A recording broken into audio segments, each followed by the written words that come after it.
The public humiliation, the conference room at Sterling. Technologies gleamed with floor-tizzling windows overlooking Manhattan's skyline. Natasha Winters sat 3 rows back, her tablet ready to take notes for the quarterly investor meeting. At 28, she'd been working as a data analyst at the company for 18 months, keeping her head down and learning everything she could about the tech industry's inner workings. Damien. Sterling commanded the room from the moment he entered. At 32, he was the youngest CEO in the company's history, having transformed Sterling Technologies from a mid-tier software firm into a billion-dollar enterprise solution provider. His navy suit was impeccable, his presence magnetic. Investors hung on his every word as he presented growth projections and market expansions. Then came the question that changed everything. Mr. Sterling, an investor interrupted.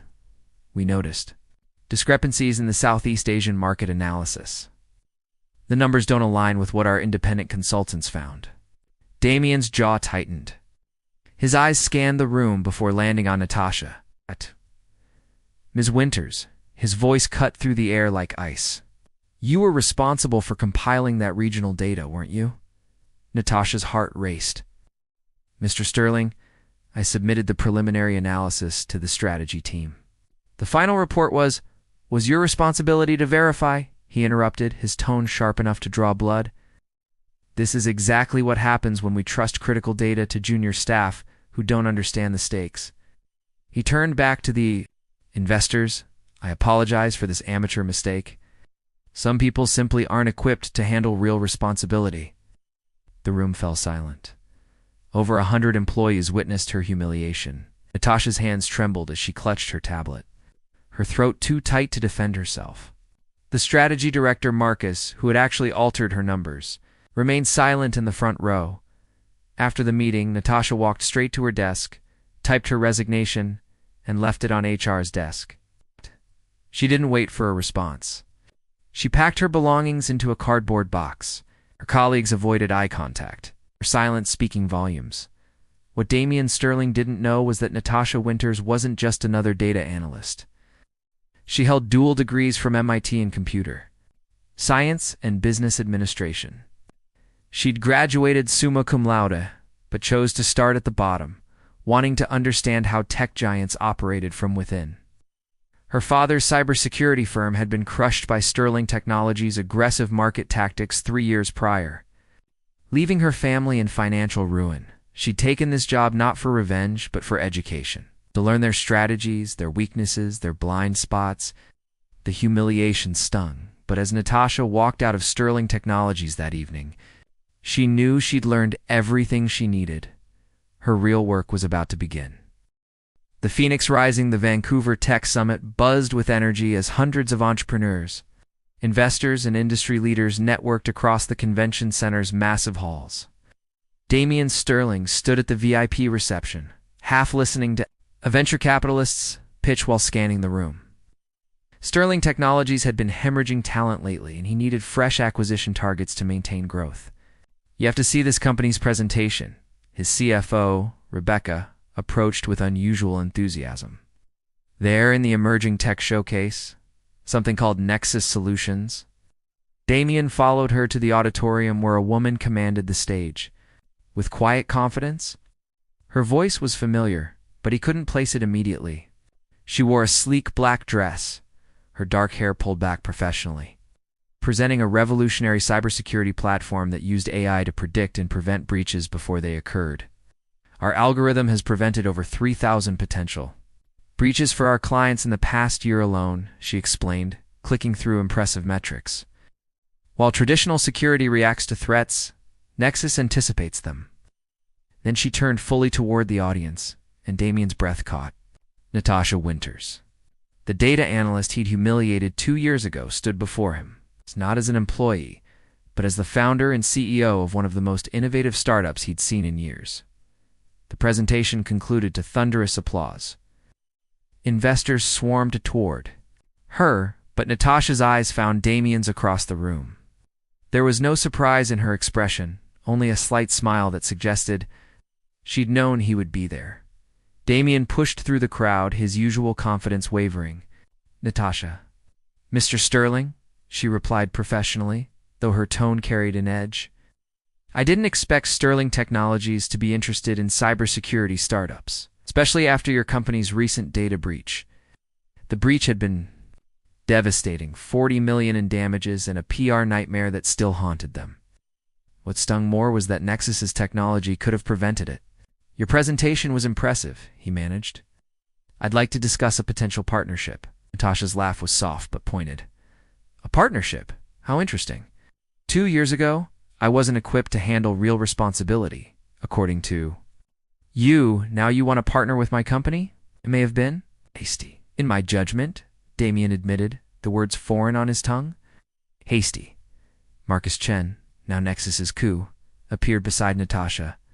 Damien recognized him, Sterling's former strategy director who'd left 6 months after Natasha. "You destroyed her reputation in front of the entire company over numbers I had altered without her knowledge." "I should have spoken up then, but I was a coward. Not anymore."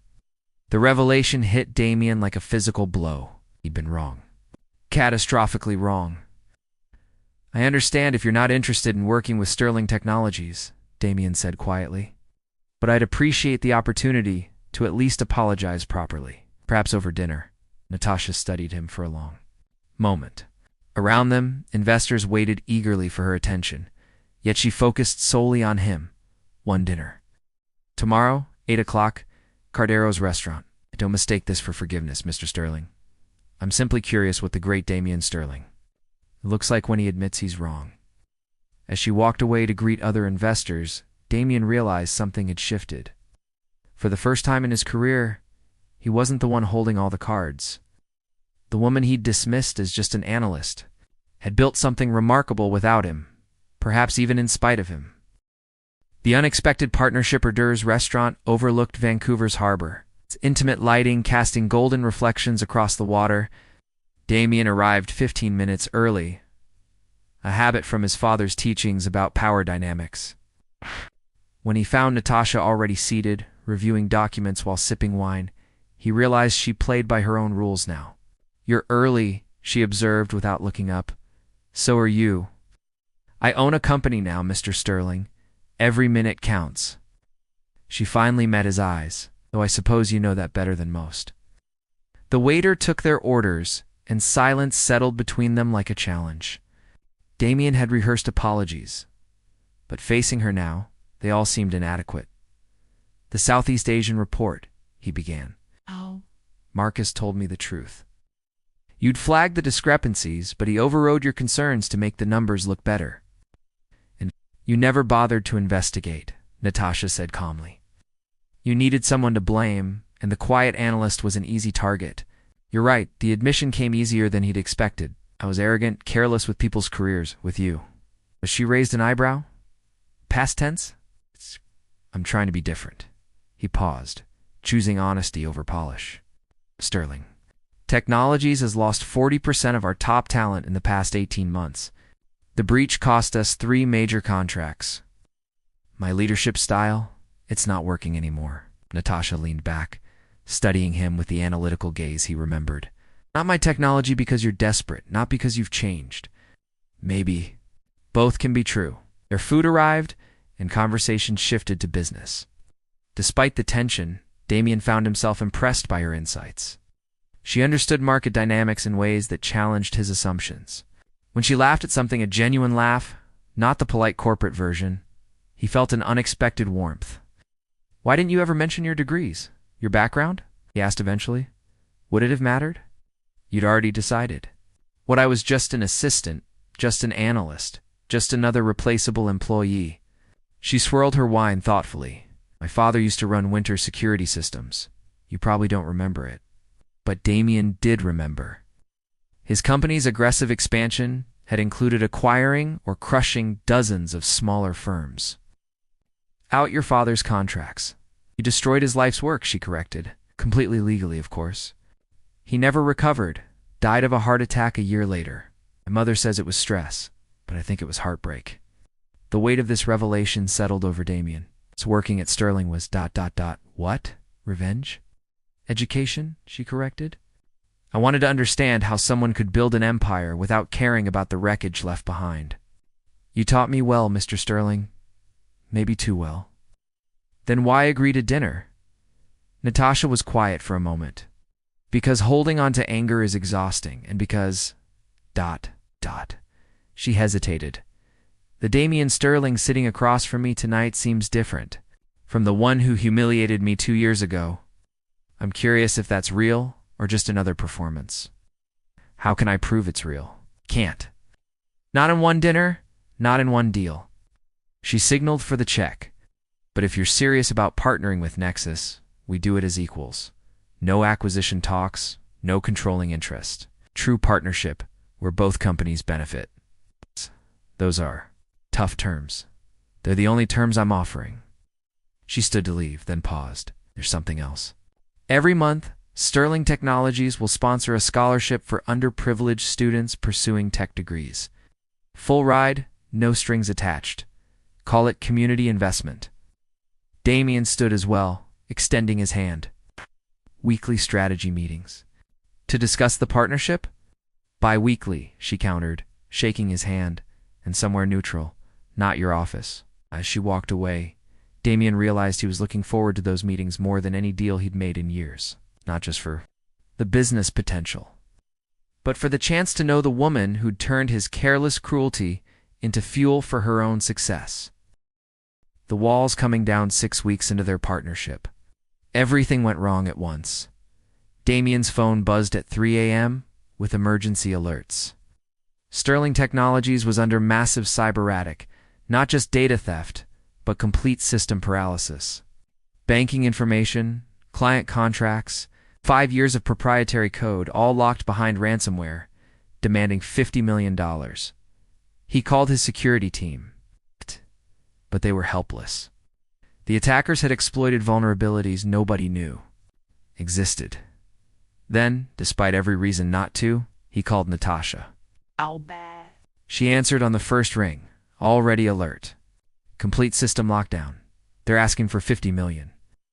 I'm on my way. Don't pay anything yet. She arrived at Sterling Technologies within an hour, Marcus and her core team in tow. Watching her work was like witnessing a maestro conduct, a symphony. Her fingers flew across keyboards, commands flowing naturally as she directed her team to different attack vectors. These aren't random hackers, she muttered, diving deeper into code. They know your system intimately. This is personal. By dawn, she'd isolated the breach point, a backdoor installed by a former employee, someone who'd left during the mass exodus Damien had mentioned. Hour by hour, she pulled Sterling Technologies back from the brink, recovering data, sealing vulnerabilities, and tracing the attackers' digital footprints. Why are you helping me? Damien asked during a brief break, handing her coffee. They stood in his office, the city awakening below them. Our partnership doesn't require this level of involvement. Natasha was exhausted, her usually perfect composure cracked enough to show vulnerability. Because I know what it's like to watch something you've built crumble. Even if you've made mistakes, you don't deserve to lose everything to someone else's. Vendetta? Like your father did? Like my father did? She met his eyes directly. But also because over these past weeks, I've seen who you're trying to become. The Damien who stays late to mentor junior developers, who implemented the scholarship program and actually shows up to meet the recipients, who listens in meetings. Instead of just commanding, you've been watching. I notice everything. It's what made me good at my job, even when you couldn't see it. She turned back to her laptop. There's something else. The attack signature. I've seen it before. 3 months ago, someone tried to breach Nexus with similar code. We stopped them, but they were probing for weaknesses. You think someone's targeting both of us? I think someone's targeting you through me. This attack started shortly after. Our partnership went public. Her fingers paused over the keyboard. Damien, I need to tell you something. After I left Sterling, I was approached by Vincent Cross. Damien's blood chilled. Cross ran Prometheus Tech, Sterling's biggest competitor. What did he want? Information about Sterling's vulnerabilities. He offered me $5 million and an executive position. I declined, but he said something that stuck with me. Sterling will fall, with or without you. Choose the winning side. You think Cross is behind this? I can't prove it yet, but the code patterns match Prometheus's style. She looked at him steadily. I need you to trust me completely for the next few hours. Give me full access to everything, including the files you keep encrypted on your personal server. It was an enormous ask. Those files contained not just company secrets, but personal information, vulnerabilities that could destroy him if exposed. But looking at Natasha, exhausted yet determined. Fighting for his company when she had every reason to let it burn, Damien made a choice. Do whatever you need. By noon, Natasha had not only stopped the attack, but traced it back to a shell company connected to Prometheus Tech. The evidence was circumstantial but damning. More importantly, she'd implemented Nexus's protection system across Sterling's entire network, making future attacks nearly impossible. You saved us, Damien, said simply as her team packed up. You saved me. We saved each other, she corrected. Your personal files showed Cross has been planning attacks on both our companies. He saw our partnership as a threat. She moved closer, exhaustion making her guard drop completely. I also saw the letters, Damien, the ones from your father, pushing you to be ruthless, telling you emotions were weakness. The therapy notes after his death, the guilt you carry. Tensed, expecting judgment, but found only understanding in her eyes. We're both trying to escape our father's shadows, she said softly. Mine with heartbreak, yours with harsh lessons. Maybe that's why we understand each other better than we'd like to admit. The space between them had shrunk without either noticing. Damien could see the flecks of gold in her brown eyes, could smell the faint vanilla of her perfume mixed with coffee and exhaustion. Natasha, he began, not sure what he wanted to say. I know, she whispered. I feel it too, but not yet. Not until we're sure it's real, and not just adrenaline and vulnerability. She stepped back, professional walls sliding back into place, but something fundamental had shifted. They'd seen each other's scars and chosen to protect rather than exploit them. The new beginning 3 months later, spring arrived in New York with unusual warmth. The tech world buzzed with news of the Sterling Nexus partnership's success. They'd not only survived Cross's attack, but had exposed his corporate espionage. Leading to federal investigations into Prometheus Tech, Natasha stood in her new Manhattan office. Nexus having expanded to a full floor in a building just 3 blocks from Sterling Technologies, the proximity was intentional. Their collaboration had become the industry's gold standard for corporate partnership. A knock interrupted her thoughts. Damien entered, but this wasn't the commanding CEO she'd first met. This version smiled. Moore listened better and had learned to apologize when wrong. The Times wants a joint interview, he said, holding up his tablet, about the partnership, the attack, how we've changed the industry standard for cybersecurity, and I said no. Natasha raised an eyebrow. That's not like you. The Damien. Sterling, I first knew, never missed a publicity opportunity. Maybe I'm tired of performing. He moved to the window, looking out at the city. These past months, working with you, rebuilding after the attack, it's shown me something. I've spent so long being what my father wanted, what investors expected, that I forgot to be myself. And who is that? He turned to face her. Someone who's falling in love with the woman who had every reason to destroy him, but chose to save him instead. The words hung between them, honest and vulnerable. 3 months of professional meetings had evolved into coffee conversations, then dinners, then late-night talks about dreams and fears. They'd both felt it building, but maintained careful boundaries.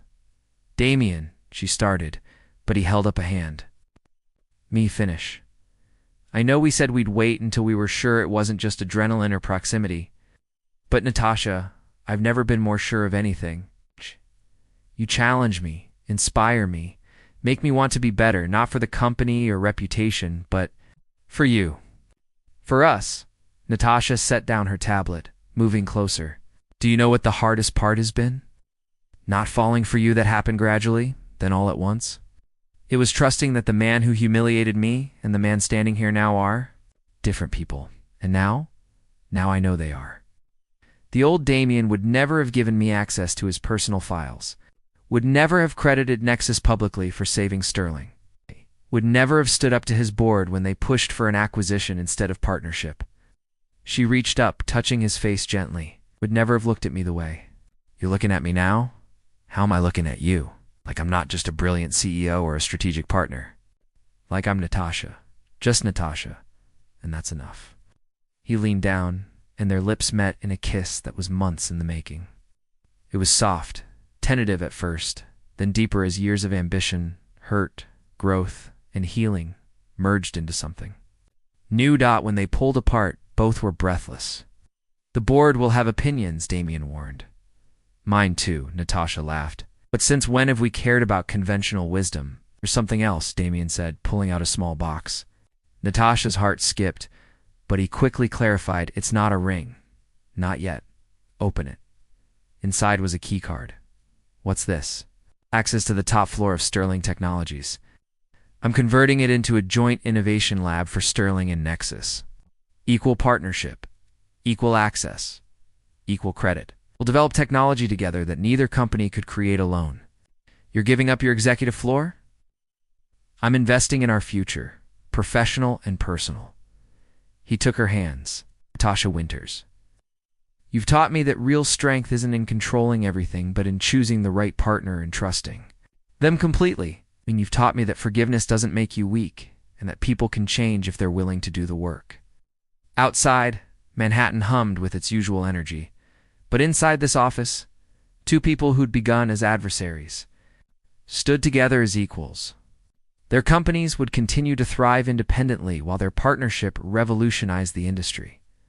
But more than that, they'd found something neither had expected when Natasha first walked into Sterling Technologies as a quiet analyst, or when she walked out humiliated and determined. They'd found love built not on power or attraction alone, but on respect, growth, and the radical act of seeing each other clearly and choosing to build something together anyway. Later that evening, as they walked through Central Park hand in hand, Natasha laughed at something Damien said about their first dinner negotiation. What? He asked. I just remembered what I thought when you humiliated me that day. I promised myself that someday you'd see me as an equal. And now, she squeezed his hand. Now you see me as more than that, and I see you the same way. Sunset over the city they'd both conquered in different ways. Tomorrow would bring new challenges, board meetings, and the complex dance of merging two lives while maintaining independence. But tonight, they were simply Damien and Natasha, two people who'd found love in the least likely place, in accountability. Maybe forgiveness and the beautiful possibility of second chances, as they headed to dinner, their first as an official. Couple Natasha's phone buzzed with a text from Marcus. Finally. The whole team has been waiting for you two to figure it out.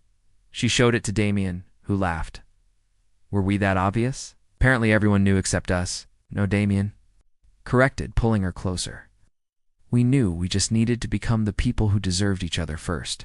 And in that truth lay the foundation of something unshakable. A love built not on perfection, but on the willingness to grow. To change and to choose each other not despite their pasts, but because of how far they'd come. The billionaire who had once broken her spirit had become the man who helped her soar higher. And the woman he'd dismissed as nobody had become his somebody. His everything, his equal in all ways that mattered. Their story would become Silicon Valley legend. But for them, it was simply the beginning of a lifetime of building something extraordinary together, in business, in love, and in the space between ambition and heart, where true partnerships are born.